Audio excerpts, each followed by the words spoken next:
Hello, good afternoon all of you.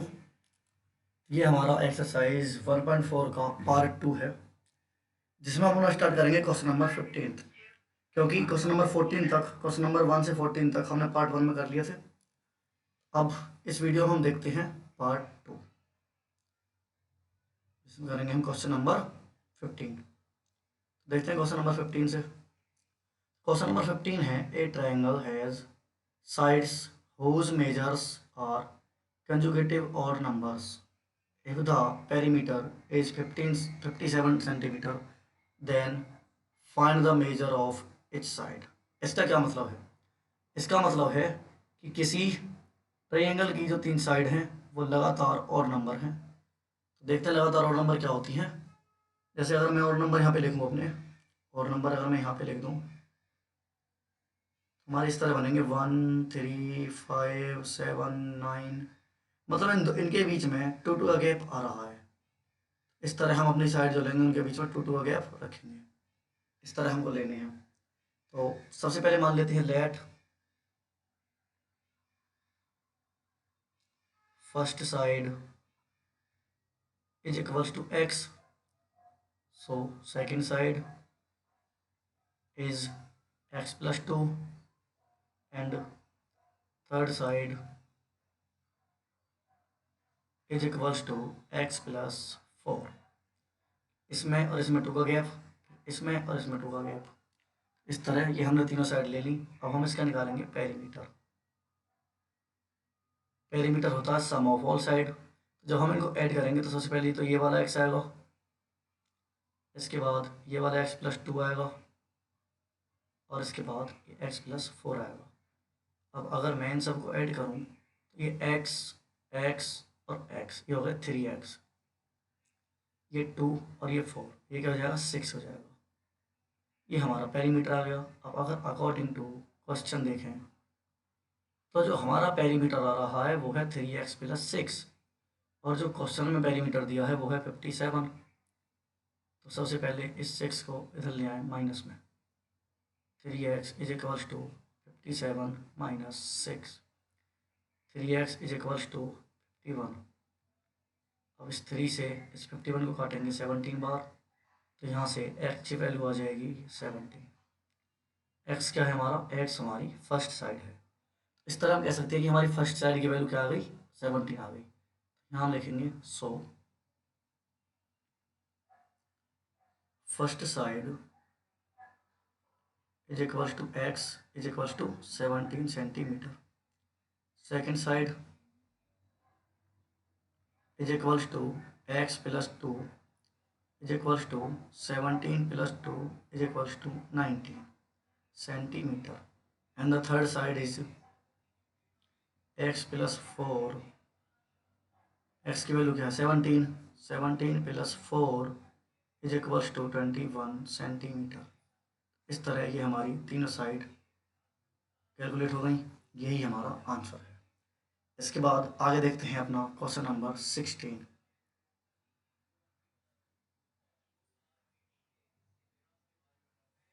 Question number 16 है आपका, a pen cost 6 times of a pencil.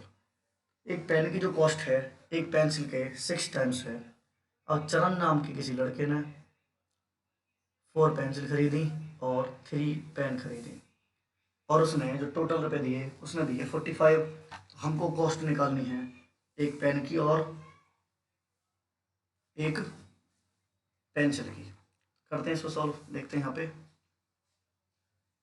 हमने इसको question match कर लो। Pen cost 6 times much as a pencil. ठीक है, तो यहाँ पर हम लिखते हैं, सबसे पहले हम क्या करेंगे, let pen cost of pencil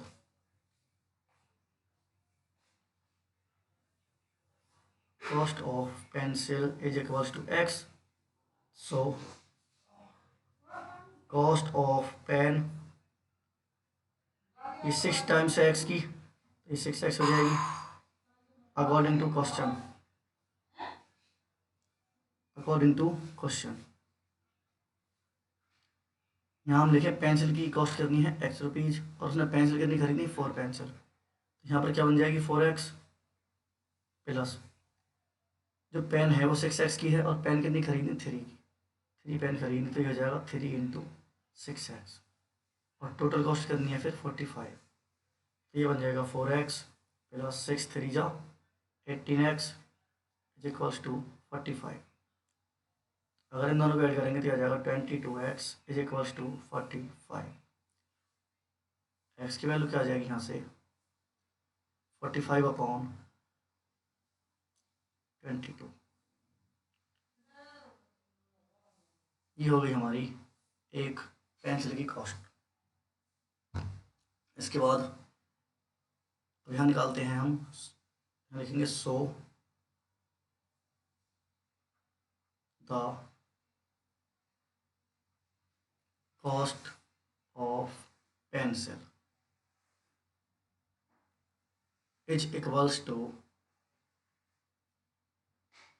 x is equals to 45 upon 22 and cost of pen is equals to 6x is equals to 45 upon 22 multiply 6, 2 का डिवाइड करें 3 बार और 2 का डिवाइड करें 11 बार, तो 15 की मल्टीप्लाई जो 3 में करेंगे तो ये बन जाएगा 135 अपॉन 11 रुपीज़। ये एक हमारी पेन की कॉस्ट है और ये हमारी एक पेंसिल की कॉस्ट है। ये इसके आंसर हो जाएंगे। इसके बाद देखते हैं आगे क्वेश्चन नंबर 17। क्वेश्चन नंबर 17 देखें। क्वेश्चन नंबर 17 है हमारा, a man is 4 times as old as his son. कोई आदमी अपने बेटे से 4 गुना बड़ा है। 10 साल बाद after 10 years he will be twice, मतलब वह अपने बेटे का 2 गुना रह जाएगा, तो उसकी दोनों की प्रेजेंट एज क्या होगी। तो हम मान लेंगे यहाँ पर let present age of son, बेटे की प्रेजेंट एज हमने x मान ली, so present age of father 4 times तो क्या हो जाएगी 4x हो जाएगी। अब देखें हम यहाँ पर आफ्टर 10 ईयर्स, 10 साल के बाद, तो जो सन होगा उसकी एज बढ़ेगी, बढ़ने का मतलब प्लस, यानी कि उसकी एज x प्लस 10 हो जाएगी। जैसे हम आगे बढ़ेंगे आफ्टर का मतलब बाद में जितना बाद जाएंगे हमारी एज क्या होगी, बढ़ती रहेगी। इसी तरह फादर की भी एज बढ़ेगी, और जब फादर की एज बढ़ेगी तो फादर की जो एज है इस समय वो 4x है, 10 ईयर्स लेट आफ्टर ये हो जाएगी 4x प्लस 10। अब अगर हम अकॉर्डिंग टू क्वेश्चन इसको देखें, अकॉर्डिंग टू क्वेश्चन देखें तो क्वेश्चन में कहा गया है कि जो फादर है वो होगा 2 टाइम्स ऑफ सन। तो फादर जो है हमारा वो है 4x plus 10 is equal to 2 और सन है x प्लस 10। सॉल्व करेंगे हो जाएगा 4x plus 10 is equals to 2x plus 2 10 जा 20। अब ये x वाले एक तरफ और बिना x वाले एक तरफ, तो इस तरह आ जाएगा 4x minus 2x is equals to 20 minus 10। 4x में से 2x गया तो 2x इज इक्वल्स टू 10 और 2 का डिवाइड 10 हो जाएगा 5, x की वैल्यू आ जाएगी 5। इस तरह x की वैल्यू 5 आ गई, जो कि x क्या है हमारी बेटे की उम्र है। तो हम यहाँ लिख देंगे so the present age of son is equals to x मतलब 5 ईयर्स, ये बेटे की एज हो गई। और अगर फादर की निकालें प्रेजेंट एज, तो फादर की एज है 4x, मतलब 4 मल्टीप्लाई 5 करेंगे तो हो जाएगा 20 ईयर्स। इस तरह ये दोनों की एज आ गई, ये इसका आंसर है। इसके बाद क्वेश्चन नंबर 17 के बाद देखते हैं आगे क्वेश्चन नंबर 18।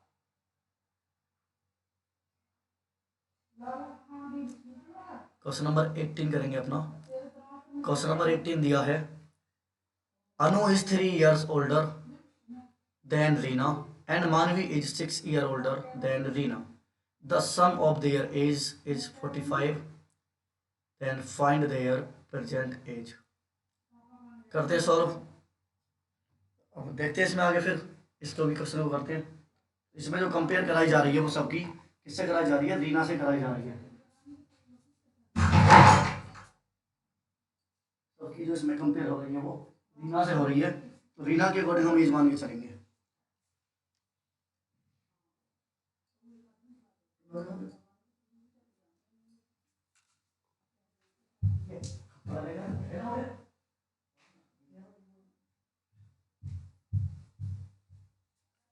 तो सबकी कंपेयर जो हो रही है वो रीना से हो रही है, तो हम क्या करेंगे? रीना की एज को ही मान लेंगे। मान let present age of Reena, यहाँ लिखेंगे लेट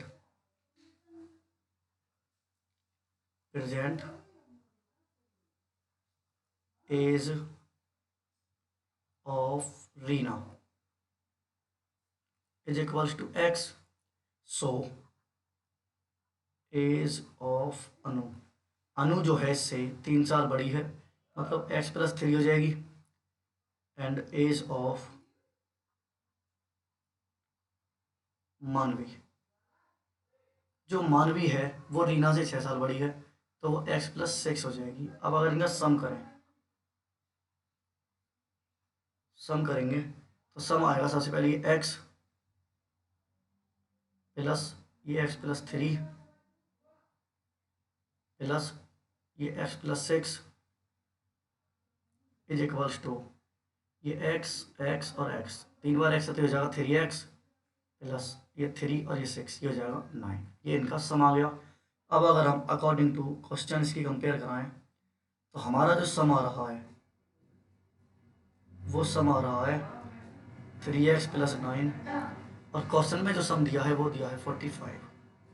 तो सबसे पहले इस 9 को इधर ले आएंगे माइनस में, 3x is equals to 45 - 9, 3x is equals to 36, और अगर 3 का इसमें डिवाइड कर दें तो ये आ जाएगा 12। तो यहाँ से x की वैल्यू आ गई 12, और x क्या है? x रीना की एज है, तो यहाँ लिखेंगे 100 एज ऑफ रीना। रीना की एज x है, x का मतलब 12 ईयर्स। यहाँ लिखेंगे एज ऑफ अनु, अनु की एज 3 साल ज़्यादा है, तो ये कितनी हो जाएगी? 12 + 3 15 ईयर। इसके बाद लास्ट है हमारी एज ऑफ मानवी। एज ऑफ मानवी, मानवी की एज कितनी है? 6 ईयर ज़्यादा है, तो ये हो जाएगी 12 + 6 इक्वल्स टू 18 ईयर्स। ये इसके आंसर हैं, यही तीनों इनकी एज हमको निकालनी है। इसके बाद देखते हैं आगे क्वेश्चन नंबर 19।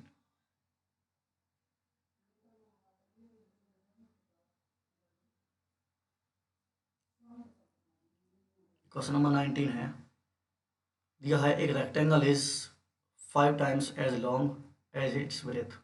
मतलब किसी रेक्टेंगल की जो लंबाई है चौड़ाई से 5 गुनी है, और इसका जो पेरीमीटर है वो 220 है, तो हमको इसकी लेंथ और ब्रेथ फाइंड करनी है। लेट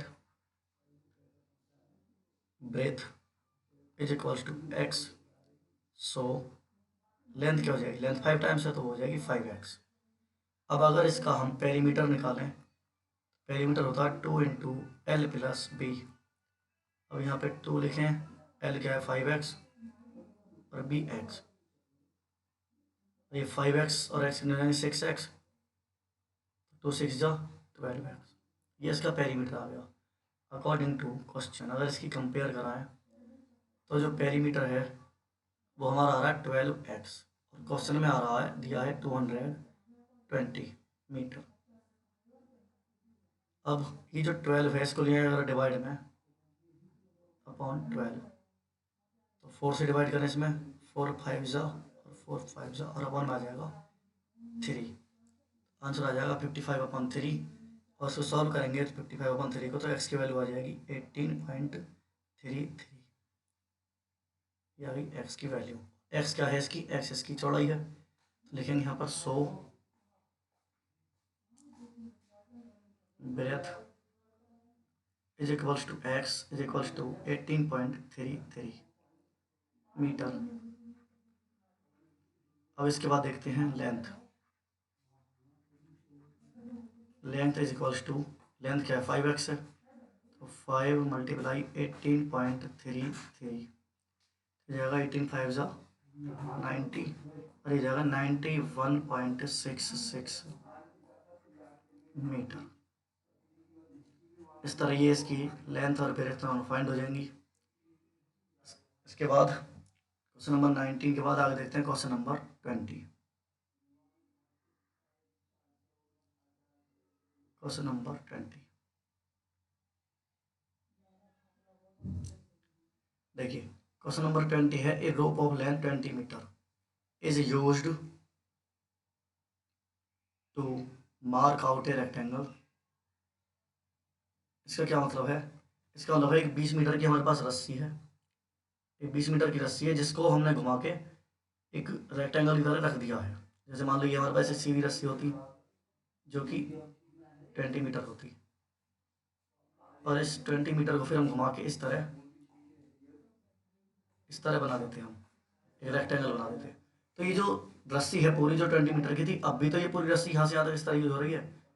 इस तरह हम कह सकते हैं कि इसका जो पेरीमीटर होगा रेक्टेंगल का वो क्या होगा, 20 मीटर ही रहेगा। तो यहाँ पर मैं लिख देता हूँ perimeter is equals to length of rope is equals to 20 metre, ये हमको दिया हुआ है। अब हम इसे इस तरह मानना है इसको कि जो इसकी लंबाई है, जो इसकी लंबाई है वो 2 मीटर ज़्यादा रहेगी चौड़ाई से। तो हम क्या करेंगे, चौड़ाई को हमें क्या मानना है, वाई मानना है। क्वेश्चन में हमें दिया है कि चौड़ाई को क्या मानना है, वाई मानना है। तो हम यहाँ लिखेंगे लेट ब्रेथ, इसको पूरा दोबारा लिख देता हूँ, थोड़ा लिखा।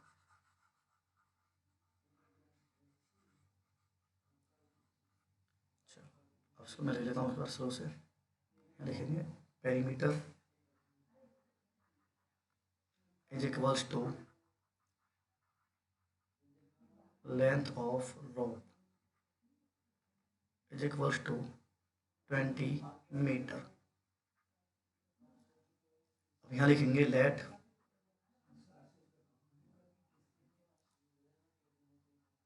Breath is equals to y. Breadth हमने वाई मान ली क्योंकि हमें क्वेश्चन में दिया कि हमको वाई लेनी है।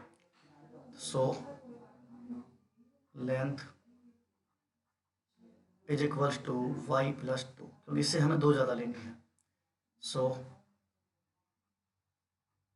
Perimeter is equals to 2 into l plus B.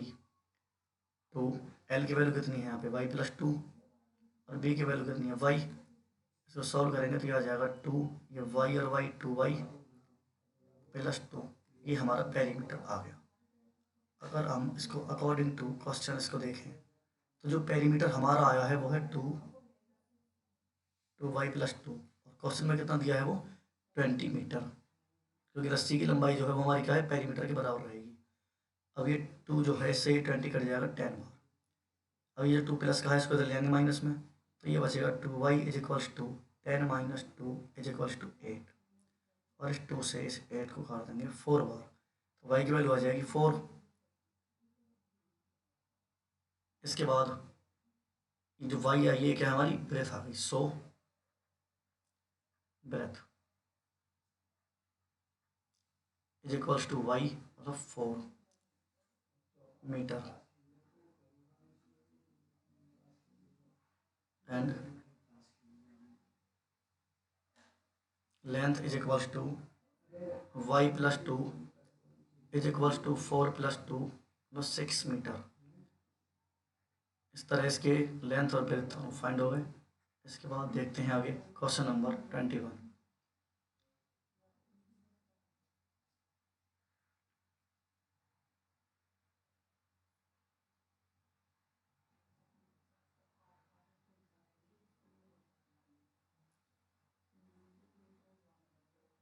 Question number 21 में दिया है the sum of all angles of a quadrilateral is 360 degree. किसी भी क्वाड्रिलेटरल के चारों एंगल का सम हमेशा 360 होता है। तो हमें नीचे दिए हुए डायग्राम में एक्स की वैल्यू निकालनी है। तो जो फर्स्ट है हमारा, इसमें अगर हम देखें ए वाले में, तो फर्स्ट एंगल हम मान लेंगे 109 डिग्री, सेकेंड एंगल मान लेंगे हम एक्स, थर्ड एंगल हो जाएगा 70 एंड फोर्थ एंगल इज 96। अब अगर हम इसको सॉल्व करें अकॉर्डिंग टू क्वेश्चन, चारों एंगल का सम 360 होना चाहिए क्योंकि वो हमें ऊपर दिया हुआ है 360 यानी 360 डिग्री। अब अगर हम इनको ऐड करेंगे तो ये 6 और 9, 15 का 5, 1, 17 का 7, फिर से 1 और 1 2, इस तरह ये बन जाएगा। अब plus x is equals to 360। अब ये जो 275 है इसको इधर ले आएंगे माइनस में, एक्स की वैल्यू आ जाएगी 360 माइनस 275, एक्स की वैल्यू आ जाएगी 85। यही हमको फाइंड करना था, 85 डिग्री। इसके बाद देखते हैं इसका पार्ट बी।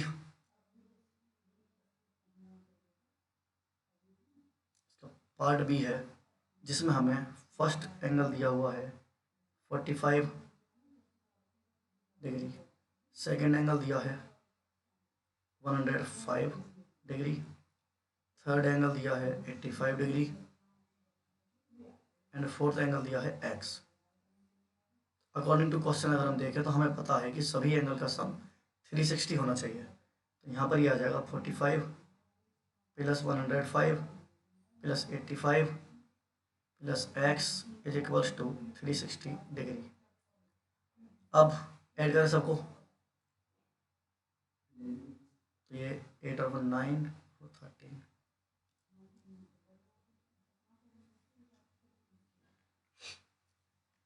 इसके बाद plus x is equals to 360। अब ये 235 को इधर ले आएंगे माइनस में,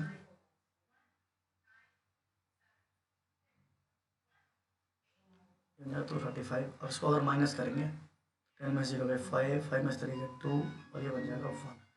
आंसर आ गया 125 degree.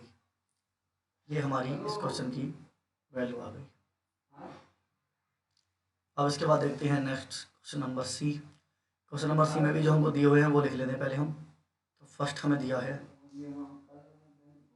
24x plus 3, second 75 degree, third 100 degree, fourth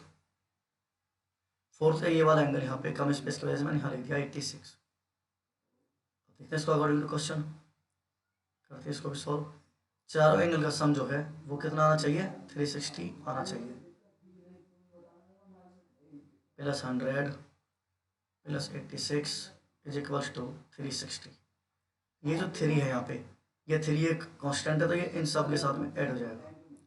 इन सबको ऐड करते हैं,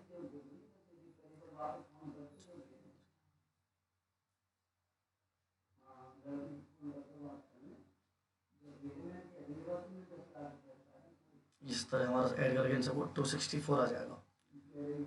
इन सबको सॉल्व करके आ जाएगा 264।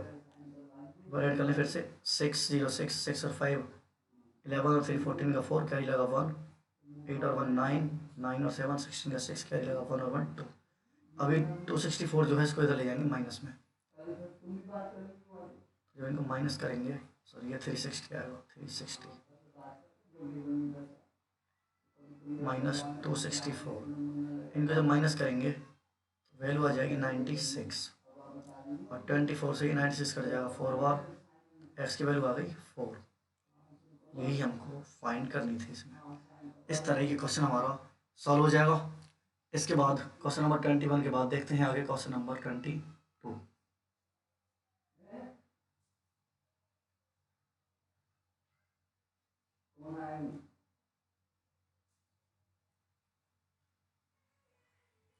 क्वेश्चन नंबर 22 दिया हुआ है, a father is 4 times as old as his सन।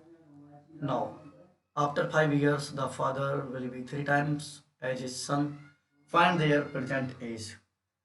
दिया हुआ है इस समय कोई पिता अपने बेटे से 4 गुना बड़ा है, 5 साल बाद वो 3 गुना बड़ा रह जाएगा, इस समय दोनों की प्रेजेंट एज क्या है। तो हम यहाँ मान लेंगे सबसे पहले let present age of son is equals to x and present age of father is equals to 4 times है तो 4x हो जाएगा। अब इस समय जो बेटा है वो x साल का है और जो उसके फादर है वो 4x, मतलब उसके 4 टाइम्स है। अगर 5 साल बाद की बात करें, आफ्टर 5 years उनकी जो उम्र है वो बढ़ेगी, तो जो बेटा है वो हो जाएगा x + 5 years और जो उसके फादर हैं वो हो जाएंगे 4x + 5 year, क्योंकि इस समय उनकी एज 4x है, 5 साल और बढ़ जाएगी 5 साल तक। अब यहाँ लिखेंगे अकॉर्डिंग टू क्वेश्चन।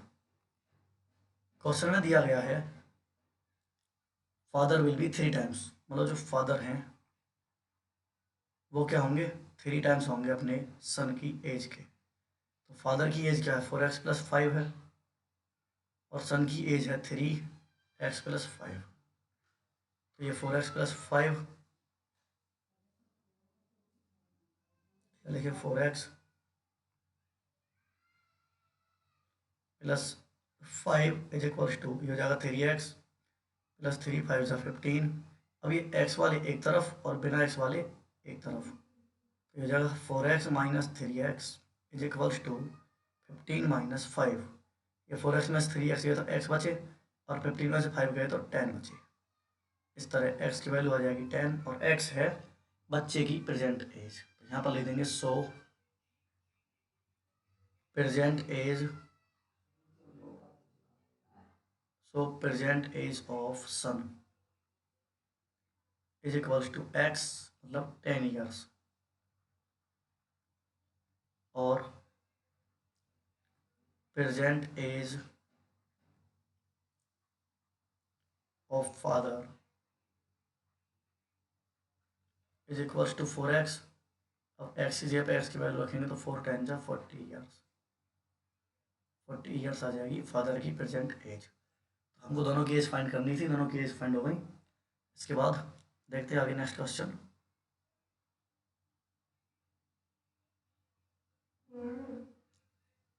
इसके बाद नेक्स्ट क्वेश्चन देखते हैं अपना क्वेश्चन नंबर 23।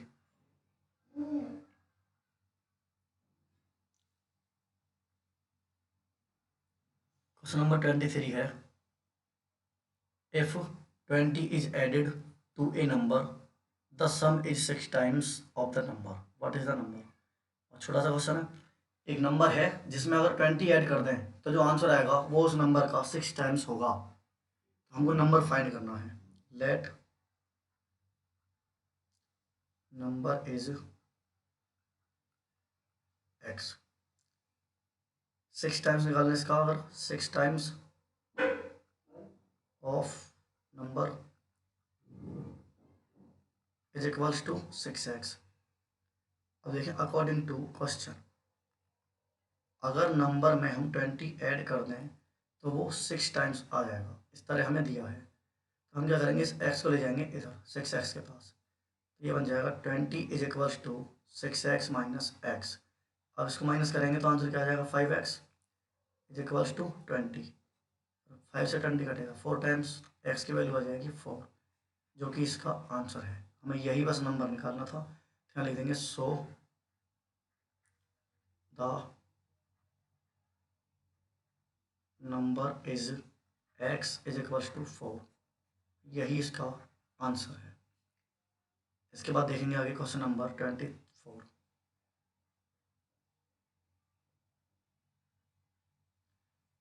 क्वेश्चन नंबर 24 है a total of 60 students were to elect a monitor between Himesh and Ravi.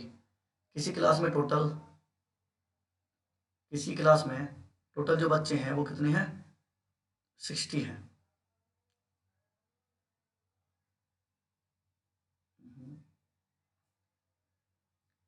अब दिख रहा होगा पूरा क्वेश्चन ठीक से। चलो अब देखते हैं।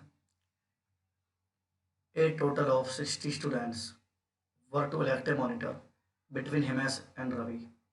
किसी क्लास में टोटल 60 बच्चे थे, अब उनमें से हमको मॉनिटर बनाना था, तो दो बच्चे मॉनिटर बनने के लिए खड़े हुए, हिमेश और रवि।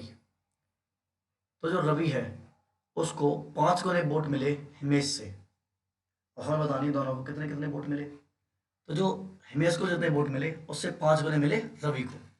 हम यहाँ हमारे यहाँ पर जो कंपेयर हो रही है वो किससे हो रही है, हिमेश से हो रही है। हिमेश से 5 गुने मिले रवि को, तो यहाँ पर हम हिमेश मान लेंगे। Let Himesh gate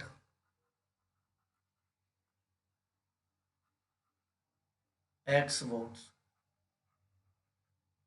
so Ravi gets, और रवि को उसके 5 टाइम्स मिले हैं, तो 5 multiply x is equals to 5x votes. इस तरह रवि को मिले 5x वोट्स। अब अगर हम टोटल वोट यहाँ से देखें, टोटल वोट्स, हिमेश को मिले x वोट और रवि को मिले 5x वोट, टोटल कितने हो गए, 6x हो गए। अकॉर्डिंग टू क्वेश्चन जो टोटल हमारा 6x आ रहा है वो क्वेश्चन में दिया है 60। अब 6 से अगर 60 को काटना है 10 बार, x की वैल्यू आ जाएगी 10। अब यहाँ पर लिखेंगे हम 100 हिमेश गेट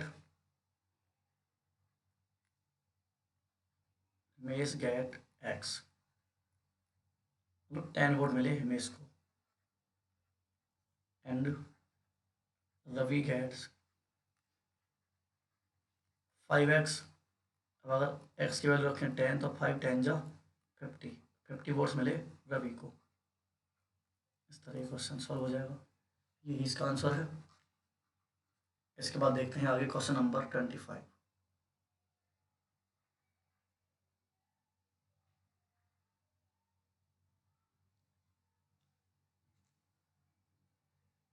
क्वेश्चन नंबर 25 है, Nishant has some sandwich in his bag. Nishant के बैग में कुछ सैंडविच हैं। अगर if he doubles the number of sandwich and add 5, अगर उसने उन सैंडविच को डबल कर दिया और उसमें 5 ऐड कर दिया, आंसर आता है 19। तो हमें बताने हैं उसके बैग में कितने सैंडविच हैं। इसके लिए सबसे पहले क्या करेंगे, हम चूज ए वेरिएबल। सिंपल सी बात है, अगर हम कोई क्वेश्चन सॉल्व करना है तो सबसे पहले हम एक वेरिएबल मानते हैं, उसके बाद हम उसकी इक्वेशन बनाते हैं। वो इसमें दिया है राइट एन इक्वेशन, तो इक्वेशन तो हम बनाते ही हैं। बस इसमें एक काम और करना है, इक्वेशन को सॉल्व करने के बाद हमें वेरीफाई करना है। बस ये वेरीफाई का इसमें एक काम एक्स्ट्रा है। देखते हैं इसको। सबसे पहले हम क्या करेंगे, एक वेरिएबल चूज कर लेंगे सैंडविच के लिए। यहाँ पर हम लिखेंगे let total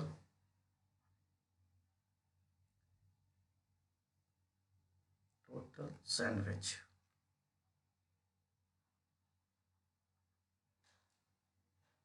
sandwich is equals to x.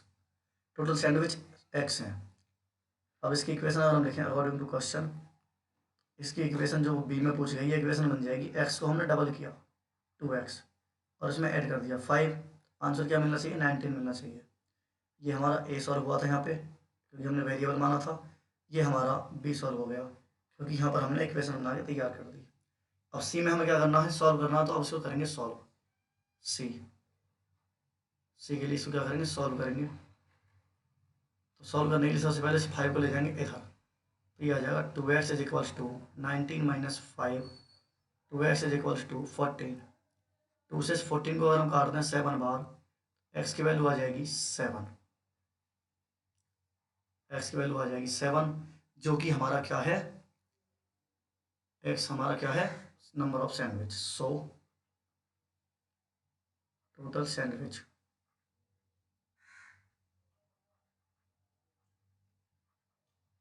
Is equals to x is equals to 7। ये हमारा इस क्वेश्चन का आंसर है।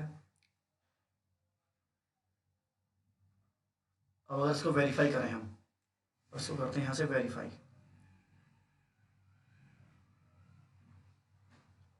वेरीफाई करने के लिए हम क्या करेंगे, जो भी हमारी एक्स की वैल्यू आई है उसको पुट करेंगे, put the value of x is equals to 7 in b. B में हमारी जो इक्वेशन बन के आई है, क्या है हमारी इक्वेशन, ये है बी में, यहाँ लिखेंगे 2x plus 5 is equals to 19। X की वैल्यू क्या है 7 प्लस 5 इज इक्वल्स टू 19। ये 2 7 जा 14 प्लस 5 इज इक्वल्स टू 19। यहाँ से आंसर आ जाएगा 19 इज इक्वल्स टू 19। अब दोनों हमारी वैल्यू LHS और RHS दोनों वैल्यू हमारी इक्वल आ रही हैं, और दोनों वैल्यू इक्वल आने का मतलब क्या होता है, हम कह सकते हैं कि आंसर हमारा वेरीफाइड है। इस तरह ये क्वेश्चन हमारा कंप्लीट हो जाएगा 25B। अब इसके बाद हमारा लास्ट क्वेश्चन है 26। देखते हैं क्वेश्चन नंबर 26।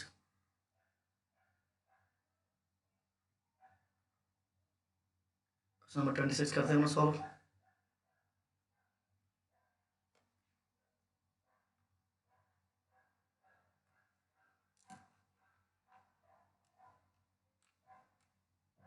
क्वेश्चन नंबर 26 है आपके सामने,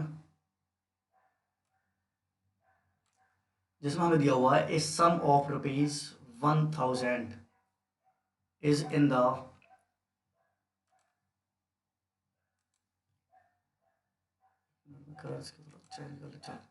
दिया हुआ है ए सम ऑफ रुपीज,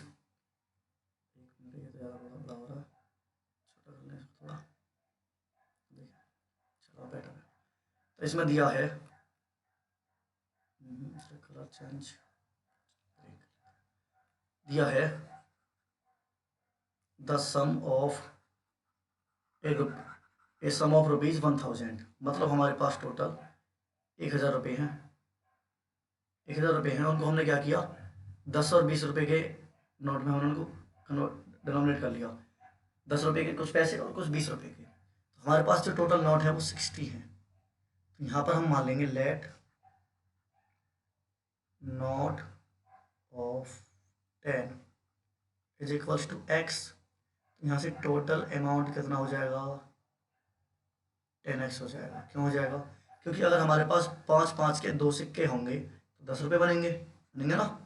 सेम ऐसे यहाँ पर हमारे पास 10 रुपये के एक्स नोट हैं, तो क्या बन जाएगा 10x। अब हम मान लेंगे नोट ऑफ 20, वो आ जाएंगे 60 माइनस एक्स। ये 60 माइनस एक्स क्यों आए, क्योंकि जो हमारे पास टोटल नोट्स थे वो 60 थे, अब 60 में से एक्स नोट लगा लिया 10 के, और जो बचे वो सब किसके हो गए, 20 के हो गए। तो यहाँ से अगर हम अमाउंट निकालें, टोटल अमाउंट, तो टोटल अमाउंट हो जाएगा 20 मल्टीप्लाई 60 माइनस एक्स। मल्टीप्लाई करेंगे तो जाएगा 20 मल्टीप्लाई 60 करेंगे तो 1200 माइनस 20x। ये हमारे 20-20 रुपये वाले जो सिक्के हैं उनमें से हमारा अमाउंट बन गया। अब हम निकालेंगे अपना फाइनल अमाउंट। फाइनल अमाउंट मतलब 10-10 के और 20-20 के सबको मिला के हमारे कितने रुपए हुए। तो यहाँ से ऊपर थे हमारे 10x, नीचे हैं हमारे 1200 माइनस 20x। अब 10x में से 20x जाएंगे तो ये बचेंगे माइनस 10x प्लस 1200। ये हमारे बन गए, ये हमारे बन गए टोटल फाइनल अमाउंट। अब अगर हम क्वेश्चन के अकॉर्डिंग इसकी कंपेयर कराएं, देखते हैं इसका क्वेश्चन के अकॉर्डिंग क्या है।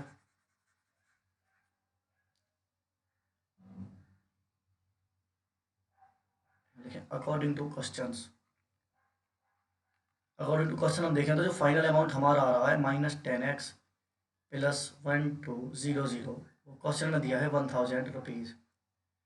तो जो पैसे हैं उनको पैसे की तरफ भेज देंगे, इसको ऐसे भेज देंगे इस तरफ। तो ये हो जाएगा -10x is equals to 1000 minus 1200। जब माइनस करेंगे तो ये बचेंगे माइनस के 200, माइनस से माइनस कैंसिल हो जाएगा और 10 से 200 कैंसिल हो जाएगा 20 बार। एक्स की वैल्यू आ गई 20। इस तरह से हमारे एक्स क्या है, हमारे 10-10 के नोट हैं। यहाँ पर हम लिखेंगे 100 notes of 10 is equals to x is equals to 20। हमारे पास 20 नोट तो 10-10 के हैं, and notes of 20 is equals to 60 minus x, 60 minus x की वैल्यू 20 तो हो जाएंगे 40 नॉट्स। इसका मतलब हमारे पास टोटल 40 नॉट तो 20-20 के थे और 20 नॉट 10-10 के थे। इस तरह ये हमारा आंसर हो गया और एक्सरसाइज भी आपकी पूरी ख़त्म हो गई। उम्मीद करता हूँ आपको सभी क्वेश्चन एकदम अच्छे से सही तरीके से समझ में आ रहे होंगे। अगर किसी क्वेश्चन में कोई डाउट है आप वीडियो को रिवीजन कर लें, वहाँ से वीडियो रोक के दोबारा देख लें। और जो बच्चों को क्वेश्चन समझ में आ गए हैं वो इनको रखना सॉल्व कर करके ज़रूर देखें। मतलब ऐसा नहीं करना है कि पूरा पूरा वीडियो को बस फिल्म की तरह देखे जा रहे हो। आप वीडियो को बीच में रोक के क्वेश्चन उतारो उस पर अपने नोट रख पे और फिर उसको सॉल्व करो। सॉल्व करने के बाद फिर उसको वीडियो में चेक करो कि आपकी कोई मिस्टेक तो नहीं है, आपका क्वेश्चन सही है या नहीं है। इस तरह आपको करना है। मिलते हैं नेक्स्ट वीडियो में, तब तक के लिए जय हिंद, धन्यवाद।